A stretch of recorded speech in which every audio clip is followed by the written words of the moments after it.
Hello and welcome everybody to the Casual Spikes Podcast, episode 37. We are going to be looking at the standard and modern metagames today. Of course, we've had quite a bit happen over the last few weeks. We have had, of course, the banning of Underworld Breach, eliminating the number one deck and possibly one of the best decks of all time in the modern format, opening up the metagame to Boros Energy to completely dominate, and a new standard set coming out in Tarkir Dragonstorm that has done a pretty good job, I would say, with the low expectations that I personally had for it in changing up the standard metagame. We're going to be getting into all of that in this episode of the Casual Spikes Podcast. But before we get into anything to do with what is going on here right now, if you're not already subscribed to the channel and you want to see more episodes of the Casual Spikes Podcast, the easiest way to do that is to subscribe to the channel and ring the notification bell so you know when those videos get posted. It's a free, easy way to support the show and as well as supporting me and Randy as content creators as well. We have our own YouTube channels where we do talk more in depth.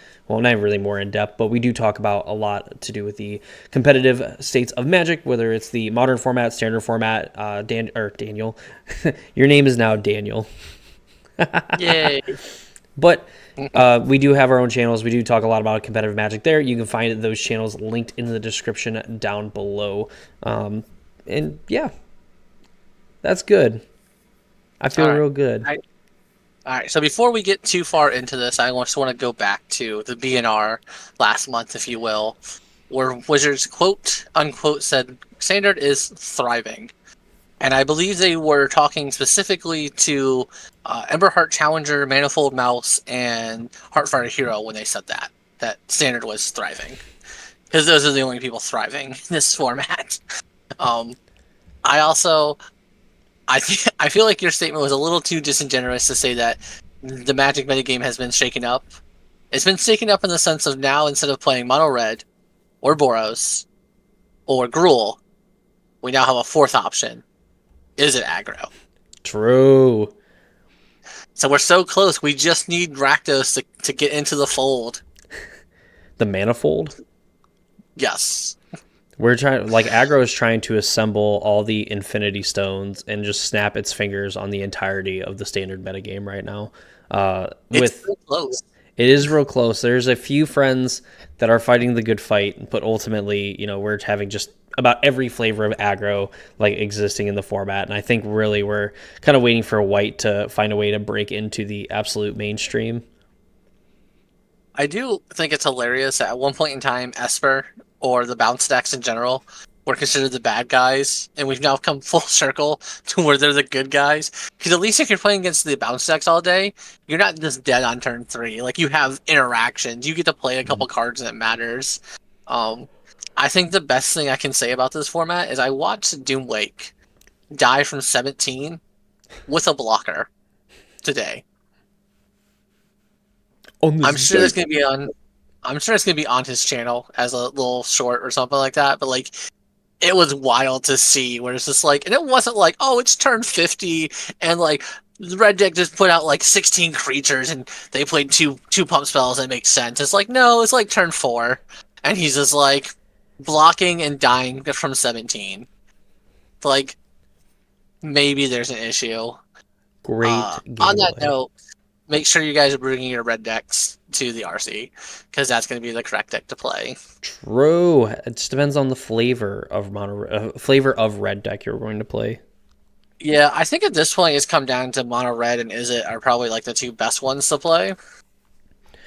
Yeah, I think from very early on, and I think that they both speak to kind of what you expect. So I think that the Izzet aggro deck might be one of my favorites right now for the fact that, Corey Steelcutter is an absolutely phenomenal Magic card. Turns out when you play a spells-based aggro deck, you don't need to win the game on like turn 3 or turn 4. You can just kind of play cantrips, and then your artifact just is going to make prowess creatures, and eventually you're going to hit your opponent for 24. Like, it's just going to happen. So, speaking of Corey Steelcutter, the Izzet Prowess deck, would you like to take a guess on how many creatures they're playing? Like, actual, like, Magic the Gathering creature-type creatures. They have the creature type. Well, considering that all the other aggro decks are playing like 20 to 24 creatures in their list, I'm going to say 8. Yeah, yeah. Turns out you just need Swift Spear and Slick Shot Show Off because Corey Steelcutter is a hell of a card, and uh, Aggro finally figured out that Storm Chaser's Talent's just a hell of a card too. The You haven't lived until you've gone turn 1 Storm Chaser's Talent into turn 2 double Storm Chaser's Talent, and then your opponent just dies on turn 3 because you played 3 spells. the crazy thing of all this too is that you and me have talked about mono red, and before they adopted like looks like Tursa light spear or whatever the heck it is from the new set as like another 3-drop and kind of cut the Swift Spear from the deck. We talked about Swift Spear feeling like it was one of the worst creatures in the red deck, where it's just kind of uninspiring, I would say. And in Is It Aggro, of course, you're trying to play on the prowess ability because you're playing more spells. But like, kind of funny that the worst red creature in the aggro decks for a long time now finds a home in one of the other aggro decks that now might actually be one of the best red aggro decks in the format. Yeah, it is kind of funny. Also, I didn't realize that Rend Resolve was legal in Standard. Oh yeah. I swear every day I just find a new card that I didn't know was legal in Standard. Wizards, maybe try to shorten that up some. Here's your sign. Yeah, no shit. Like I No. swear I just like people will play cards. We even saw this at the Pro Tour, like which is like kind of crazy. But the guy, the black green beam deck that Yeah, I don't know Zevin. how it won. Yep. Was talking about how he's like, yeah, we like this deck, but we had no way to beat the aggro decks. There's just no low drop creatures. Like, then we found this creature that was permanent. Like, and I when he said that, I was like, you guys didn't know that was in Standard, but like, I now just had my moment where it's like, oh, Red Resolve is in Standard. I didn't know that. I assumed that rotated out already. Mm.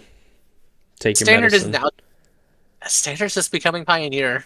Like, is this the same size? It feels like. Yeah, I mean, because a lot of the stuff you see in Pioneer is just, it's all like new stuff anyway. I mean, it's like extremely like new stuff. It's like, oh Well, my yeah, God. the red deck that's dominating Pioneer is literally just it's just the red deck that's winning in Standard. Only they added Raymond of Ruins because that's a free spell in your land slot, and Mm. like so they added like another like bolt or something. They got like they just added like 2 cards, one of which was being a land. Like it's not even like anything special. It's so dumb. Yep. Yep. You're exactly right. And Okay, standards in what a do they add?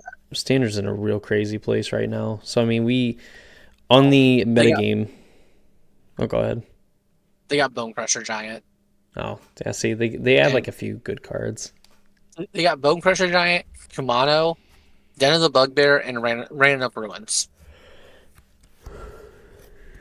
Everything else is literally standard legal cards. See, Even the sideboard, all stand. Oh, the sideboard's almost all standard cards. lava coil. Red Cap Melee. Oh, okay, 1 mana lava coil. Yeah, Jesus Christ. Actually, I Oh, don't think it exiles, but either way. Wizards, fix your formats. Yeah, I mean, we've seen, like, really, except for, like, Demir midrange, which is kind of funny to think because at the Pro Tour, however many moons ago at this point, Demir had, like, a laughably bad win rate. Like, it was, like, 40. I think it was, like, in the 30s or something. It was pretty low. It was low. I feel like it was like 45. I think it was 4. I don't think it was Was it super 45? embarrassing, but like it was still ridiculous. Like so, it was sub 50, and it was sub 50 by at least 5%. Hold on. I gotta look at this. Day 2 While meta you pull that up, we'll PT. talk about how Demir mid range though. If you are, so we're just looking at MTG Goldfish. Excuse me, MTG Goldfish for like the last 7 days for standard, because there's been so many changes, right? Because we had the new format come in.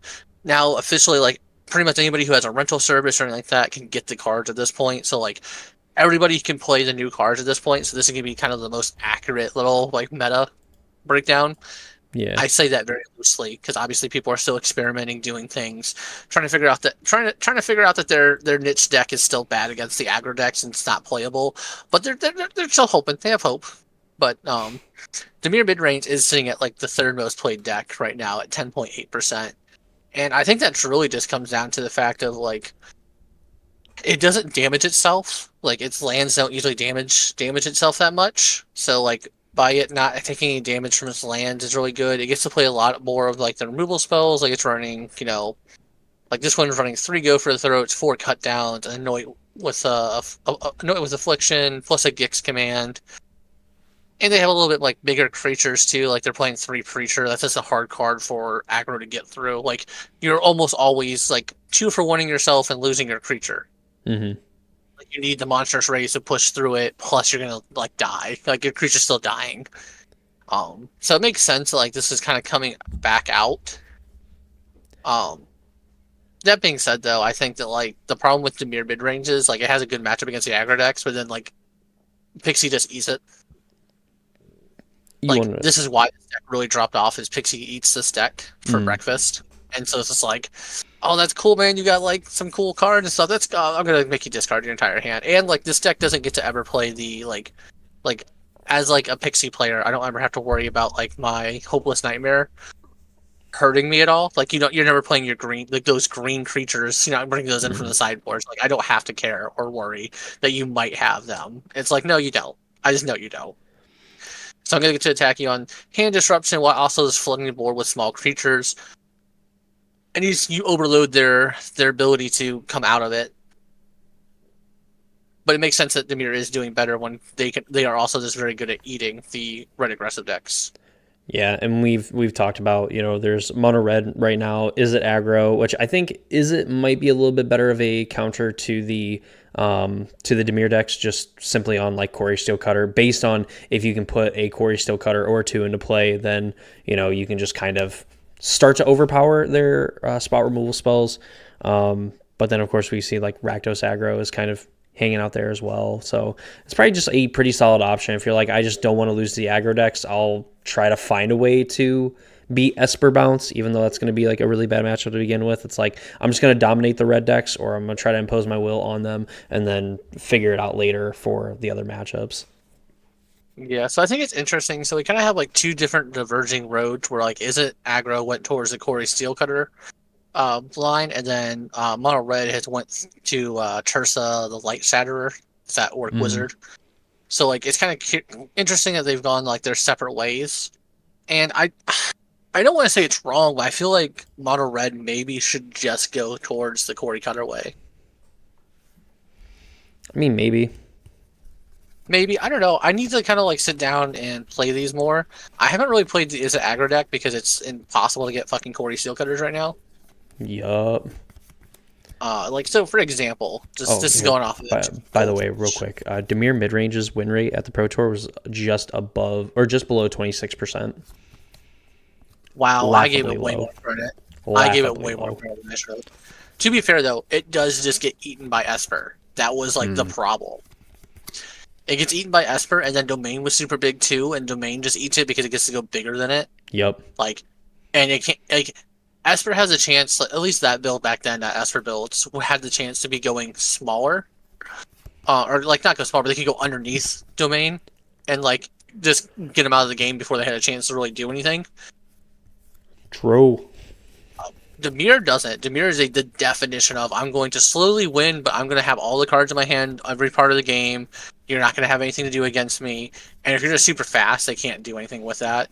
Yeah. And Pixie just gets to demolish their hand while also taxing their removal spells. Domain gets to go super far above them. Mono red, or like, I won't say mono red, but the red aggressive decks can have their issue with that. But like, they can also just come out of the gates too fast for you to matter. Like, when your first creature is coming down on turn 2, basically, it doesn't matter that you have like also 12 kill spells. Like, you would now have to have all your kill spells and all this. Andrew Kaido's not that good, and this and that. And it's like, well, okay, like you can overwhelm them for sure, but like you can't. And now I think with Quarry Steelcutter, like if you just, as long as you resolve that against the Dimir decks, you're fine. Yeah, it's kind of a weird card. The fact that it specifies like second spell cast, it doesn't need to necessarily see like the first one, like if it's the first one. So the fact that in both scenarios where you're playing against Self Balance or Dimir, and it's like, okay, well, I'm just gonna have a removal spell for every one of your tokens. Well, eventually you get to the point in the game where I'm casting a creature, I'm casting a cantrip, I'm down like 1 card basically. I've replaced one, I've lost another one. Well, I'm going to make a token. Like, okay, I'll kill that token. And then over the course, slowly, you make 4, 5, 6, 7, 8 tokens over the course of a game. And your opponent is just then like, okay, I have to answer this. It's like, well, this creature also has trample too. I'm going to be able to play a lot of these, like stock ups and things like that. I'm going to be able to pressure you. And then you use all your removal spells on the tokens. Well, then here comes a slick shot show off from the top rope. Just absolutely laying down the Falcon's hammer, aka the people's elbow, directly onto your mid-range opponent's head. And they're like, I don't know why I decided to register Shieldred and go for the throat when I could have registered Bird Wizard and Monk Chef. Cutting people up. I will say, I played a like hybrid version of a Gruul deck that I've been working on. I don't think it's good. I don't think it's correctly built. But it was just something I play at like my local like Tuesday F&M style like standard that doesn't have a lot of people show up. Corey Steelcutter is a goddamn house. That was the first time I got to cast that card, and I was playing against Dimir Bounce. So my opponent has a bunch of removal spells, a bunch of bounce spells. Like it's not necessarily good. It didn't feel close. Like I just cast Corey Steelcutter on turn 2, and then I was ahead for the rest of the game. Like just the fact that like all my stuff is now making extra stuff, and like just playing relatively smart. Like I know everyone makes fun of like red aggro players because like, oh, it's so simple. You just pull your bird spells and you win. Wow, you had so much to think about. And like it's a lot more difficult than that. Like I will say as a whole, like the aggro players do actually have to think. It is not as simple as, play Goblin Guide, win. So like as long as you're not like just playing into a bunch of like dumb stuff, like it felt so easy. Like it just didn't feel, like my opponent just never felt like they were in control of the game at all. And I now see why Corey Steelcutter is so expensive. Oh yeah. So I think that's probably a good summary, I suppose, of like what's currently going on in the standard format, because I think it's a lot of the same, but also the fact that you have a deck like Izzet Aggro that's coming up, and it is kind of like a breath of fresh air because you're not looking at just Mouse Package plus Monstrous Rage.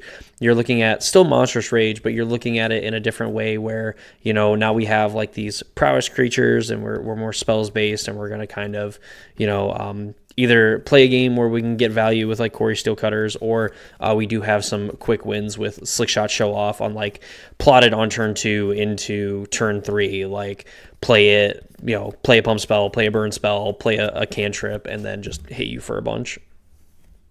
I will say there is a deck coming up that was played a lot. I'm sorry, was not played a lot. There was one person playing this deck in the Pro Tour. And it has started to see a lot more play now because it is good at both against Pixie and the aggressive decks.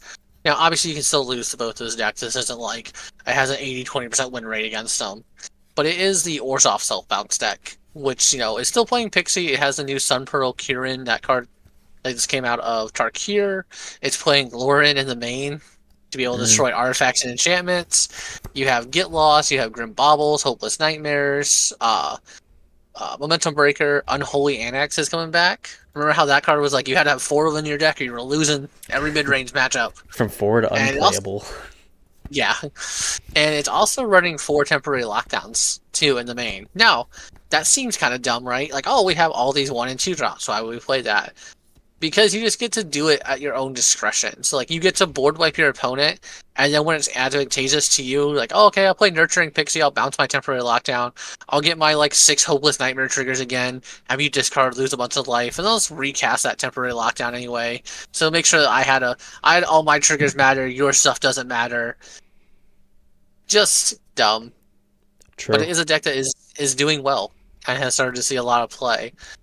We'll see if that stays true for the course. I think that this deck is one that is good against the little low to the ground decks, but if Domain starts to pop back up again, this deck just gets eaten by Domain. Yeah, I'm kind of, I guess it's only 13 enchantments. Was Sun Pearl Kirin an enchantment for some reason? No, okay. No, it's a Kirin.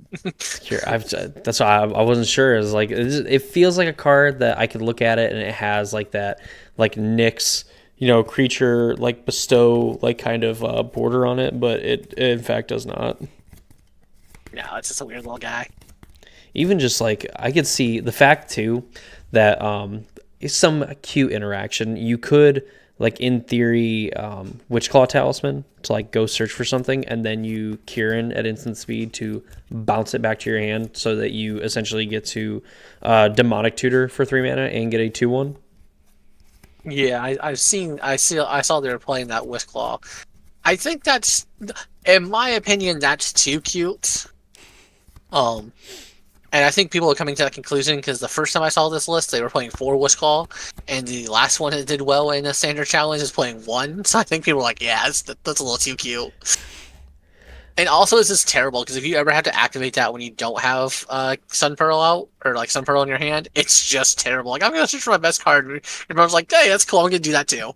Like, True. Like, so yeah, I mean, if you can leverage it and make it as one-sided as possible, it's like, oh, that's sweet. Kieran specifically, I think, makes it sweet because now you're going to be able to get at least a second activation, or you could just like have 4 mana up and go get Lauren and then play Lauren and blow it up on your opponent's turn. Hashtag value. sweet value. Even, But yeah, I think that's everything I had to say about standard. I just wanted to talk about that deck real quick because it is something that is popping up and showing up. Yeah, I think standard right now. I mean, I personally, and I've said it before, I don't personally like the amount of aggro decks we have. I'm pretty okay with Izzet aggro because it is something different.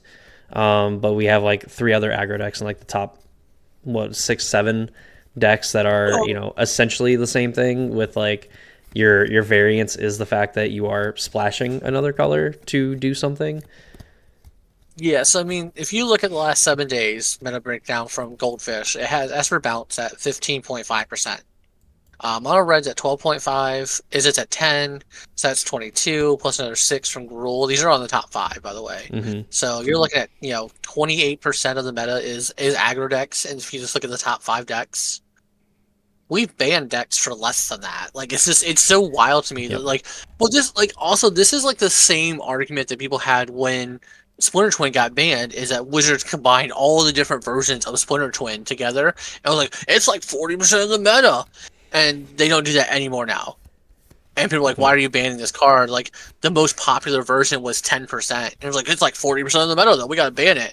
But, like, we'll look at the 3 mono red decks, the 3 aggro decks that are playing almost all the same cards. Like, Izzet's the only one that's being different in the sense it doesn't play as many creatures. It's not playing the mouse package, basically. Mm-hmm. But it's still killing you on turn 3, turn 4. Like, it just found a different way to do it and also play a better long game. Yeah. Like, it's just wild. Like, we're at 28, we're basically almost 30% of the meta. And it was like, and we're just like, Sandra's thriving. It's fine. And like, you have content creators constantly complaining about this because they're playing so many games and like they will just run into these red aggro decks straight. And it's like, cool, I have this new like brew, but it's terrible against the red aggro decks. Or like, it has like maybe a 50-50 at best. So like, if you just stumble against red aggro, you just lose.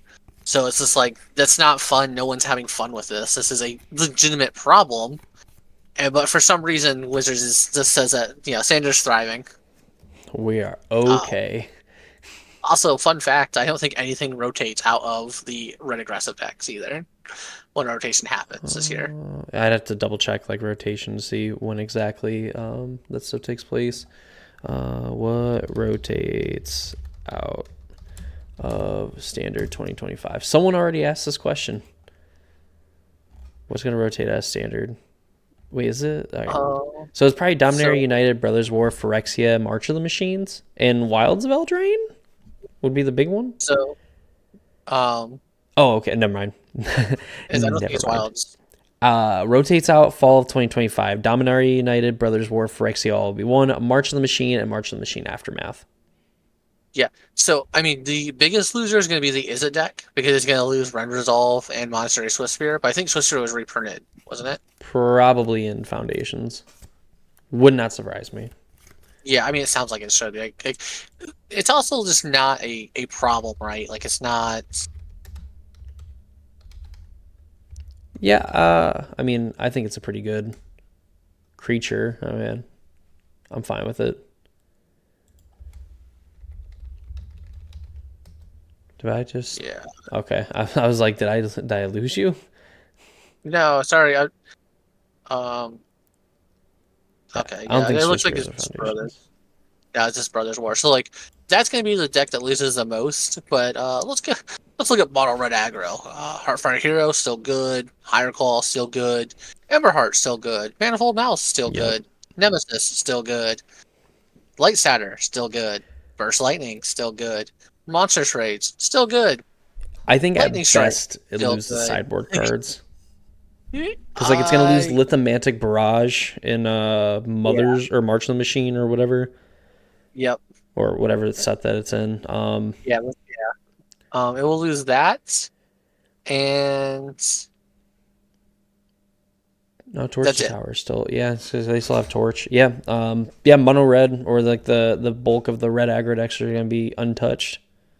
Yeah, they're gonna lose one sideboard card that we just might get another version of. And those cards aren't gonna rotate out or anything until February 2027.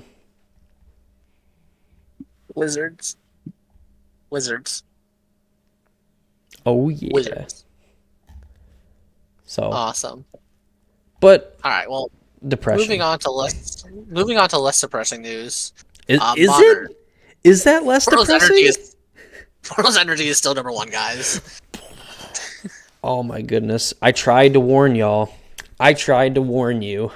Y'all laughed at me for saying that it was Are a you Boros fucking kidding energy me? in a breach world, and we lived in the breach world, and Boros energy was like, I'm not that bad. Like, look at him. we got Sleepy Breach. Doesn't know what he's doing, does the same thing over and over again. And then Boros energy comes in, and Oh. he's like, Daddy's home. You know what's the most wilding thing? Because I've not paid attention to Modern for a little bit. Because like with my new job, I can't play in the RCs right now or RCQs. So if you look at the last 14 days of the Modern metagame, do you know what deck is surprisingly missing in the first page? Unfortunately, a deck that I absolutely love playing right now. Yeah, but That's that's not because your named deck's Yog. tier Not two. not not Yawgmoth. Oh, okay, The deck's tier two. You the can't, that's like me saying Infect isn't on the front page. the Orzhov deck is unfortunate. That deck went from like the second most played deck in the RCs Hmm. to not even being on the front page of the modern game metagame for the last 2 weeks. And having played it as much as I've played it, I really don't hate it in this metagame. I mean I enjoy it personally, but I also really like tier 2 decks, so Well, I thought it was going to be able to compete against Boros Energy. Like that was kind of the assumption is that it would be able to handle Boros Energy. in at least in like the few times I played against Boros Energy, I've never really had an issue of trying to beat the energy deck. I've never had the unfortunateness of playing against like its nut draw or anything, but it getting to do its normal thing of one drop into one drop, one drop. I was like this wasn't an issue, and then I just stomped them. So Yeah, it's just I don't know. That's surprising to me that it's not here. yeah, Dave's not here, man. But you know what is here? Good old Eldrazi Ramp. Holding down the fort at number three. And this is what we kind of expected, right? Like this deck was going to get a lot of attention coming out of the Tarkir Dragonstorm spoilers once we officially had seen what Ugin was going to be, and turns out Yeah, delivers disgusting. as advertised. Yeah, Ugin is disgusting. I mean, and I don't know if that card in particular swings necessarily like the Boros matchup in Eldrazi Ramp's favor or what exactly it does, but it does a hell of a good job of like when you're just at parity and the deck you're playing against is not robots, that you're just going to then like vindicate all of their things while also just adding to your board massively. Yeah. This is a surprising. So I was looking at so the Eldrazi Ramp won the last challenge as of recording this. Um playing no Ugins. Mm. No Ugins, no Karns. One Ulamog the Ceaseless Hunger in the main. and 3 Hergergeist. Hergergeist, whatever the fuck that weird dragon is. Haragast, you casual swine. Listen, man, I cast that card at an RC. I don't even know how to pronounce it. Fair enough. Fair's fair. Um, I think it's wild that they're not playing any of the cards or any of the Ugins. Um, I'm gonna die on this hill until the day I die. Karn is trash in Eldrazi. Stop playing it. You know what isn't trash? What? Misney makes them pay. That's like Oh, that's got to be an Ohio thing. It's an Ohio thing, but it's an Ohio thing that's become such a meme that it is spread out throughout the U.S. now. People know that. Like I've seen it in meme pages that are not like Ohio meme pages. That It's dude, fucking wild. I don't know if he's a good person or not, but I tell you what, like whoever did his marketing, if it was him or somebody else, like chef's kiss, like just playing into it. Congratulations to He them. just, he just saw like Saul Goodman for marketing. Like it's just the same concept. That's all it is. It's Saul Goodman doing marketing is all it is, and it's ingenious. I love it. If you don't know what we're talking about, just literally Google Mincy makes them pay. Yep. You will see billboard after billboard after billboard. It is true that in Ohio you will see three things. You will see cornfields.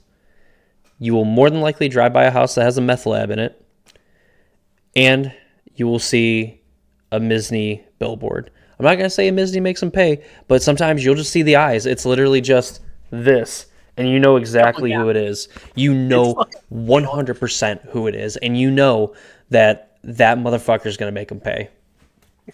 Fucking wild. He's the Boros No, energy of lawyers to me. Like it just it he's just gonna never come dies. in. You think like, okay, we're gonna do good here, and then you see your opponent go like Arid Mesa, crack, basic planes, Ocelot Pride, and you're like, all right, what are we doing here? You got a bargain. I think it's interesting that Demir Burkide has like come back in modern. Yep. Notably, garbage take to the regional championship.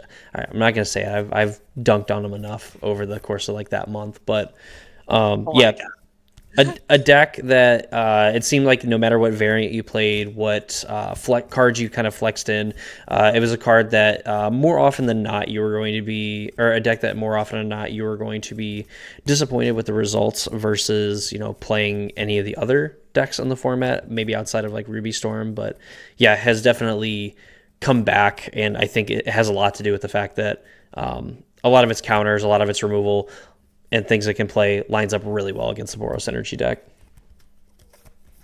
Yeah, I mean it's not too surprising. Like it's on the same axis of it. The biggest problem with Demir though is like that it has such a problem with a flip to Johnny Mm-hmm. and with Flage. Like those are like the two biggest things this deck just cannot handle. Yeesh. Tough crowd out here. I know Murktide a long time ago, long time ago, and I'm surprised I don't see it actually here. That they were playing, they would play like one Cling to Dust in the main board, and I know that that would kind of help with Flages, but then also be like a way as like a pump spell for Murktides once a Murktide was resolved. Yeah, I mean we're still seeing some people are still trying to play Oculus. It looks like this guy who got third place in one of the challenges was playing Oculus and Unearth. I think this is wrong. Demonic Tutors, my Yogg and Savior, playing Demir Murktide. He's now an enemy and a threat to the people. I think it's also interesting Kaido keeps kind of showing up in these lists. Kaito is just he's insane. Kaito is probably one of the best planeswalkers that's been printed in a while in terms of like its impact on even just standard, but just multiple formats just being a very, very good card. So I think it's interesting because I think Kaido is one of those cards where I think it is a good. It's the first good planeswalker we had that wasn't also just broken. So like if you think about like the last few planeswalkers of like actual planeswalkers, I'm not counting Johnny's The flip flip. planeswalker Yeah. bullshit. Like if you think about like actual planeswalkers, the last time a planeswalker was like good enough to make it into modern was also because it's now on the ban list in modern. like True. like it is just one of those things where like we haven't really had a lot of planeswalkers affect modern unless you're just backbreaking. They are just breaking you over their knee. True. I don't And so I just think it's cool that Kaido's like making this little comeback, or like not comeback, but making his way into modern and like interesting. Because I actually played against Kaido in the RC, and I asked my opponent, I'm like, oh, I was like, hey, because after the game was over, I was like, hey, you don't mind me asking how has Kaido been for you? I kind of like tested out your deck, and I didn't find a build I liked. That's why I was on Eldrazi. mm. Um, I was like, yeah, how's Kaido been? He's like, I have no idea. It's like I just decided to play it for this tournament. I was like, all right, uh, maybe not the best place to test, but I've heard quite a few people at least like the idea of Kaito is that it makes their Orzhov matchup a little bit better. And of course now Orzhov isn't around, but I think Kaito is still just very good on its own. Of course I did a video and just some of the interesting things you can do with ninjutsu. We won't obviously get into everything here, but the fact that ninjutsu just has this weird quirk of like, as long as you are in combat, which means attacks, block, or beginning of combat, attacks, blocks, damage, end of combat, whatever. As long as you're in that past the blocking stage and you deal damage or you're at the end of combat, you can always just ninjutsu, and it makes blocking very tricky, or excuse me, it makes removal spells tricky because you can do it in response to your thing getting targeted with removal as long as your opponent has declared no blocks on whatever creature it is. So like you can kind of not necessarily rules lawyer them, but definitely show them the like, hey, it's important when you do these things, specifically in this case here, when you're trying to maybe stop a Kaito, or you're just like, I'm going to make them commit to something else, you know? So it's pretty interesting there. yeah, it's definitely interesting what you can do with Kaito as a whole. He's a little weird card, but I think it's interesting to see that he's seeing play. Um, Another thing I think is interesting is Voice of Victory is seeing play in Boros Energy, which I mean to me makes a lot of sense. Hmm. For anyone who's not familiar, this is a new card that got printed out of Tarkir. It's 1 and a white for a human creature. It has Mobilize 2, so when this creature attacks, you get 2 tapped and attacking 1/1 red warrior creatures. Then you sacrifice something in the end step. And it has your opponents can't cast spells during your turn, and it's a 1/3. So I think this card is super interesting because I've heard a lot of people talk about this as being good because Boros Energy, because Dimir Murktide has started coming back up, or Dimir mid range, whatever you want to call it, has started coming back up, and so like a lot of times Boros Energy plays a land, plays a 1-drop creature, passes turn. The Dimir will go, okay, play a land, pass turn, and hold up Fatal Push, and you can just slam Voice of Victory on that. They have to now respond to the Voice of Victory, or if you even worse, if you go like turn 1, don't play a land, just get a Surveil land as a Boros Energy deck, then play Voice of Victory on turn 2. Now they can't even play they can't even respond back to this, and you're just putting them up back on the back foot again. It's just one of these cards that does this do work, and of course Mobilize works well with Goblin Bombardment and with Flip to Johnny. Now you have a red permanent when you activate a Johnny for no reason, and Hmm. get to Dome extra 2 damage before your end step. So just more things this deck needed. It just needed more ways to deal damage. On like another note for that too, this also gives you a way that like on turn 3 you can get enough energy, like just between this and a Guide of Souls, to end up jumping something, for the fact that you could stack them in a way where you mobilize to make 2/1/1s. And so you have your 1 energy from playing the Voice of Victory, the 2 more energy from the tokens that you just produced, and then now you can give any one of those creatures +2/+2 flying, make them an angel, and just get in for even more damage, and like have these really aggressive draws that don't involve playing Ocelot Pride in turn 1. Also, with how Mobilize works too, if you end up gaining the City's Blessing with the cat, I don't think that the tokens necessarily have like the sacrifice at the end of turn, whatever, when you copy them with Ocelot No. Pride. So you get to they get to stick around. I believe. Yeah, I'm pretty sure they get to stick around because it specifically says those tokens that you made, not the other tokens. So it's the same way as like if you copied it in some other way, like that other token doesn't have the clause of sacrificing it. It's the two you originally made. Yeah, there's just a lot of weird things going on. But I mean, like that card is actually insane. It's actually insane in that deck. Yeah. Oh, that's interesting. They're all somebody at least is playing also Tursa Light Shatterer too. Okay. Which I guess I don't necessarily agree with because I think Season Pyromancers is better. Yeah, Like it synergizes. Ursa, yeah, it synergizes better with the rest of the deck by making the tokens. Like it synergizes with it Flip to Johnny. It synergizes with Goblin Bombardment. It's better with Fable of the Mirror Breaker, in my opinion, because you just always get to draw cards with Season Pyromancer. Like you play Season Pyromancer when you have no cards in hand, you just draw 2 cards. Tersa says you have to discard up to 2 cards and then draw that many Hmm. cards. So, and her like when she attacks, and you have 7 cards in your graveyard is interesting, but like it's randomized. It's not like you can just get to pick and choose. Like you get to pick and choose. Okay, 100%. Like okay, yeah, that's better, right? It's like oh, I'm gonna pick up this bolt and deal you 3 more damage. Or I'm Hmm. gonna pick up this Johnny and recast it, but it's like it's a random card. So like I think that's a way worse ability. I don't know. It's also, I mean, people are gonna try new cards anyway, so like it's not surprising that she would like try to make it way in. But I think Season Pyromancer is leaps and bounds better than what she is for what you're doing. Like you don't always have cards in your hand, so like there are times where you just cast Season Pyromancer and this 2 new cards. So This card. Well, not this card. This deck, Boros Energy is just it's insanity. Like the fact that okay, in between having a formats where we had Nadu and where we had the Breach deck, we've had Nadu into Boros Energy into ban stuff from Boros Energy. Boros Energy is still good. Players figure out the Breach deck after we unban some cards. Like Breach ends up being the best deck. Boros Energy seemingly dies. Breach gets banned. Boros Energy, like far and away the most played and probably the best deck in the current modern format. I want to point out, Boros Energy was still beating the Breach deck too. Like it Yep. wasn't just dead to Breach.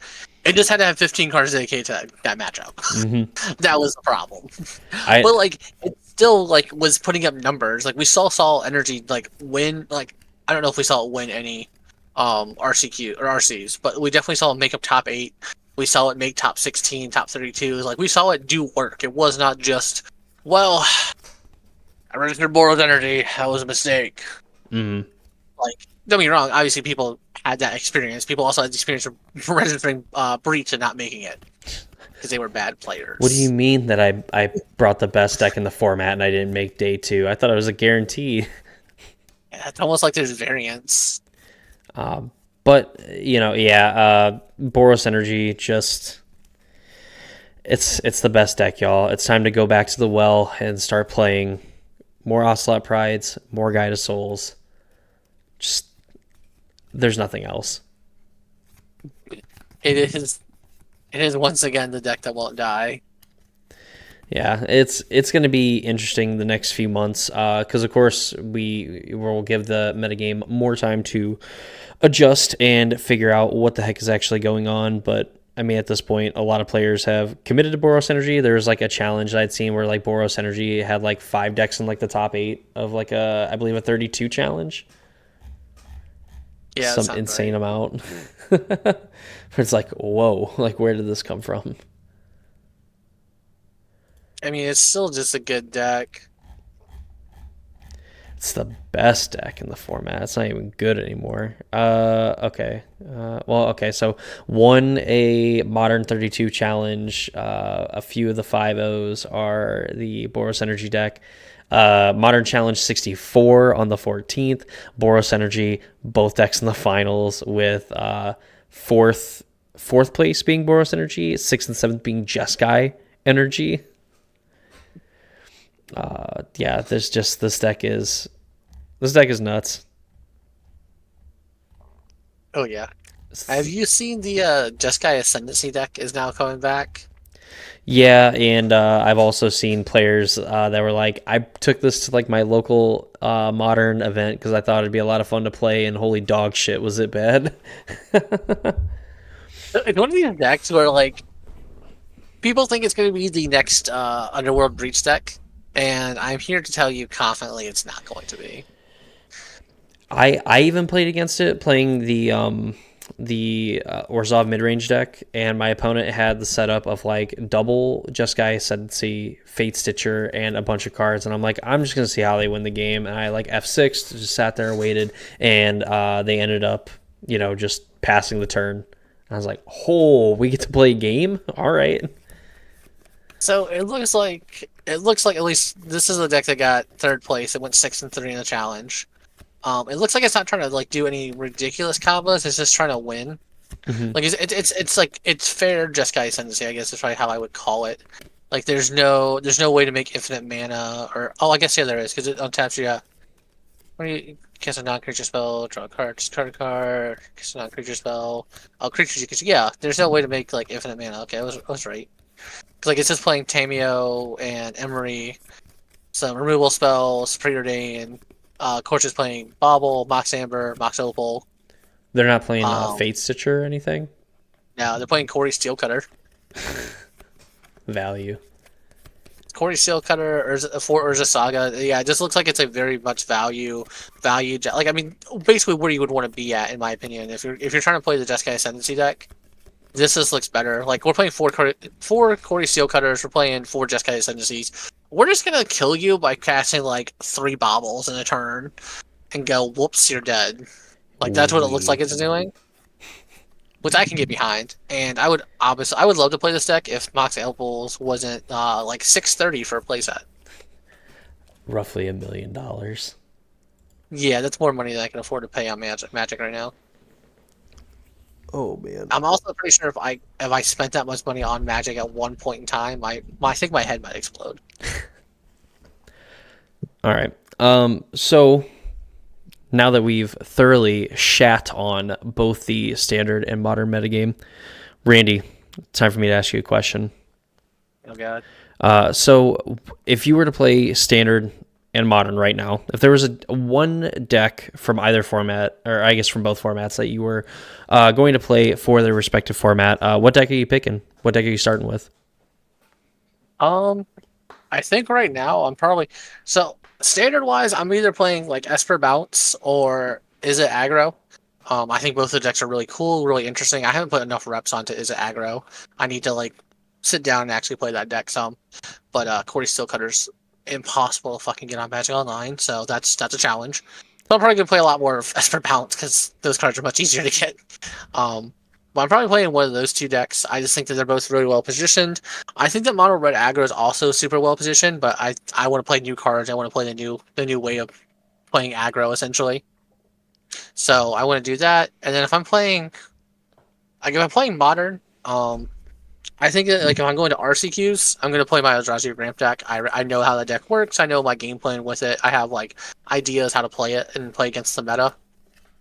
If like I was going to like an RC, I probably I'm going to try to beg, borrow, or steal Boros energy. I think it's just it's better. It has a better metagame against a lot of stuff, and you just have to figure out how you're playing against the mirror. But like if I'm going to RCQs, I'm playing probably Eldrazi ramp because I have the deck already built, and I just think it's a fun deck. Like it's a fun deck, and it does like you just get to do dumb things and win out of nowhere, which is super fun. And like you get to watch your opponent just like, all right, got this game locked up, and it's like this card. Yeah, man, cool. You got Emrakul. I'm gonna take your next turn. I'm gonna blow up your board. You're gonna attack into Emrakul. You can have another turn. You have no cards in hand and no board state. Go ahead. This is a 13/13 trampler, by the way, with flying. Yeet.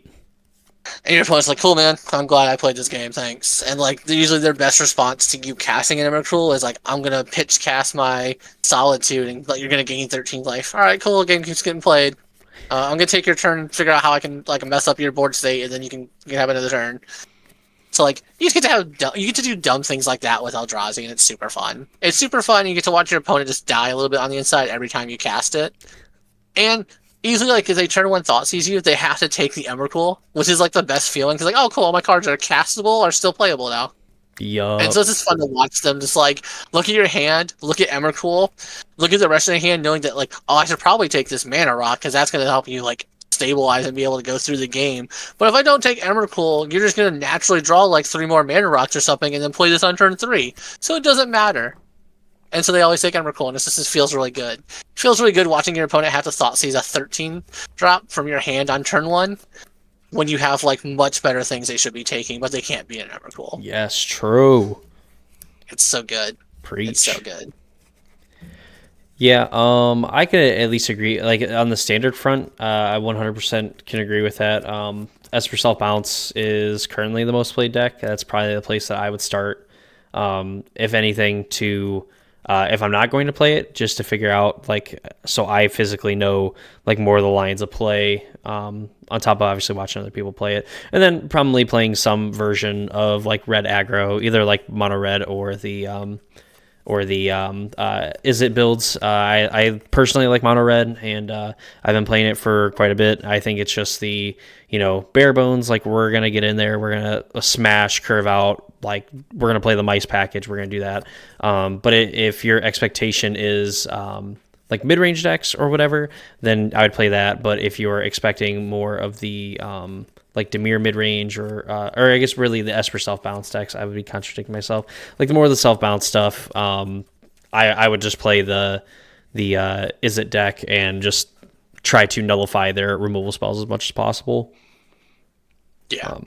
Modern, 1000% Boros energy all day, every day. If I could just play whatever deck, I'm playing that one. I thoroughly enjoyed it when the One Ring was legal. I thoroughly enjoyed it when the One Ring wasn't legal.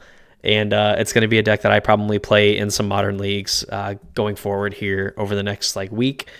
But that's what I would do. And then outside of that, I would play I'd play Yawgmoth just because that's the deck that I have in paper. And I haven't struggled too hard against Boros Energy playing that deck. It's just Eldrazi that keeps me up at night. It's so weird too, because like Eldrazi is supposed to have a bad matchup against that deck. Is it? It's supposed to. I don't know. That's what I've heard people say. I don't play against your deck hardly ever. I mean, to be fair, I've not played Eldrazi ramp since the RC. We went like 1-3, and then we lost our 4th round to Merfolk, and I was just kind of done with Modern and Magic at that point. I was like, you know what? We can rally back at 1-2, and then I was like, I queued into Merfolk. They went 1-drop into Vial.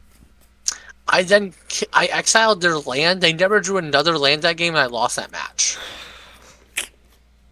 Like, how I lost that game. I'm sorry, I also lost the match, but I lost the game. You know how depressing it is to lose to someone who has no lands on the field? It turns out Aether Vial is a cracked Magic card. Turns out Fish is as dumb when your deck. Oh my god, it was so dumb. It was so dumb. I had so many times. My opponent wasn't mean. My opponent was like a super nice person. I had nothing actually wrong with my opponent, but I really wanted to punch him in the face. In Minecraft. And it had nothing to do with them. They were a perfect player. They didn't do anything wrong. They didn't say anything. They didn't act condescending. I was just very annoyed, and it was at that point I was like, I need to drop for this tournament. I am tilted, and like we're not going to win out. Like I know we're not going to win out, and I'm not spending another 5 hours playing this game just to like lose in the last round. Fair is fair. Yeah, you got to recognize when you're tilted. You got to recognize when like you need to cut your losses, and that is 100% what I did. I was just like, you know what? I'm gonna spend time with my girlfriend in Charlotte, and we're gonna not look at Magic cards. Important life lessons with Randy. I mean, realistically, that is a real lesson I think a lot of players need to learn is like when you're on like a losing streak or like you're just like not winning, like just take a step back, like take some breath, like get some fresh air, do anything that's not Magic.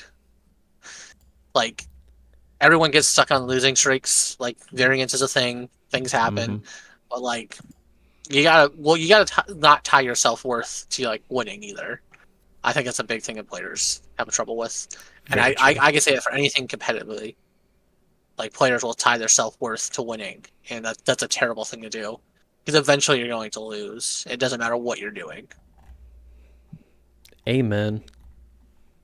Preach. So, but No, I do think I think Eldrazi ramp is in a great place right now though, like metagame wise. Like it can beat Blood Moon, which like I know World's Energy's somewhat playing again. We're seeing that like come out of the woodworks to where like that's seeing play again. It can beat Blood Moon. It can beat the Boros Energy deck. Like you can go bigger than them, and if you can have Kozilek's Command at the right time, or um was it Kozilek's the other Kozilek's thing? Um, Kozilek's Return yeah, Command. Kozilek's Return. Yeah, Kozilek's Return or Kozilek's Command can just like help you win a lot. So I think the deck's well positioned. I mean, I think Boros Energy is definitely the better deck to take as a whole, but That's fair. I got you. or it would be super ballsy. Just play black green infect. All right, you heard it here Get first. New Infect tech. get that pro red, pro white creature out there. Are you talking about Phyrexian Crusader? Fuck yeah, I am. Is it Phyrexian Crusader? No, I'm thinking of Mirren Crusader is the one that's double strike and whatever. It is Phyrexian Crusader. That's the Infect one. Yeah. Yep, he's first strike 2/2 infect. Pro red, pro white. God, Almost impossible to kill in the modern metagame right now. impossible to kill from the Boros deck. Yeah. Although Yeah, you just Devir's tap the only- out and die. Yeah, I mean that's the other problem too. They're like, oh, that's cool. You got a 2/2 that blocks one of my things. I'm attacking for 20 with 20 individual creatures. Hmm. Dead. Hmm. All right. And the one you block, I'm going to sack to Goblin Bombardment and hit you for one. Yeah, exactly. It just doesn't matter. Doesn't matter. No, I wish I could play Infect. I love that deck. I played Infect much longer than anyone should have. Same thing with making Delver work in Modern. Much longer. Hey, it worked out. I guess I did get to play Delver when it was actually good, when it was in the Death Shadow decks. Yeah. Delver That was was fun. hot. It was fun. It was fun. It was a good time. Yeah. Tilt. All right. Do you have anything else you want to talk about, Randy? No, I don't think so. Pioneer is still a trash fire, if anyone's curious. Well, all right. Taking shots as you walk out the door. Very, very tolerant of you. Just real quick, Mono Red aggro is 20.9%, and Rakta's prowess is 10.8. So just a casual like 31% for the two aggro decks in the last 7 days. Good format. Yeah. Diverse, some would say. Well, that, ladies and gentlemen, is going to do it for this episode of the Casual Spikes podcast. Again, if you've enjoyed anything here, go ahead and please consider liking the video and, of course, subscribing to the YouTube channel. Leave a comment down below what you want us to talk about on the next episode, or any of your own thoughts and comments on the standard and modern metagames, whether there's certain decks that you like, certain things that you don't like, anything that you disagree with us. Please feel free to leave those in the comment section down below. Of course, go to the links in the description down below to our personal YouTube channels and go ahead and subscribe over there if you want even more videos. We do try to post relatively often, so hopefully you are entertained between those two channels and, of course, the podcast. So I think that's gonna do it for me. I'm Dakota. That's Randy. This has been the Casual Spikes podcast. We hope to see you all next week for another episode where I'm sure there's going to be more debauchery in the standard and modern metagames.